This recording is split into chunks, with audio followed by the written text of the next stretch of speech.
నమస్తే. భూభారతి 2025 చట్టానికి యావత్ తెలంగాణ ప్రజలు, రైతులు స్వాగతం పలుకుతున్నారు.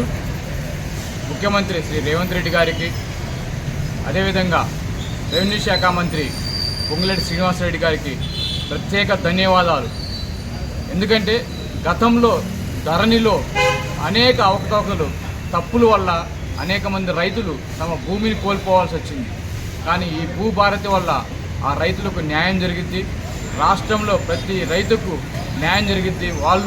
వాళ్ళ భూమి వాళ్ళ దగ్గర ఉన్నట్టుగా వాళ్ళ దగ్గరే ఉంటుంది. ఆ విధంగా ప్రతిరోజు వాళ్ళు గుండె మీద చేసుకుని నిద్రపోయే విధంగా ఈ భూభారతి చట్టం తీసుకురావడం జరిగింది. ఈ భూభారతిలో ప్రధానంగా అప్పీల్కి కూడా అవకాశం కల్పించారు. ఈ అప్పీల్ చేయడం వల్ల ఎవరికైనా అవకతవకలు జరిగినా వెంటనే అప్పీల్కి పోవచ్చు. సెక్షన్ 15 నిబంధన 14 ప్రకారం వాళ్ళు ఎవరైతే మండల రెవెన్యూ ఆఫీసర్ MRO ఒకవేళ ఏమైనా చిన్న మిస్టేకులు చేసినా కానీ దానిపైన RDOకి అప్పీల్ చేసుకోవచ్చు.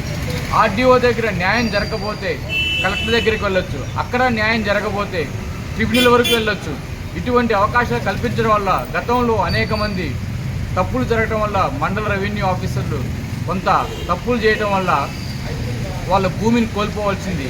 కానీ గతంలో ధరణిలో ఆ అప్పీల్ అవకాశం లేదు.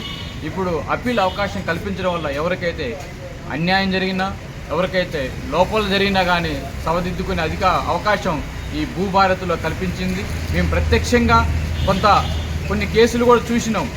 గతంలో రెవెన్యూ ఆఫీసర్లు తప్పులు చేయడం వల్ల, అప్పీలు లేకపోవడం వల్ల కొన్ని వేల రూపాయల డబ్బులు వెచ్చించి కోర్టులకు ఆశ్రయించడం జరిగింది. అయినా వాళ్ళకి ఇంతవరకు న్యాయం జరగలేదు.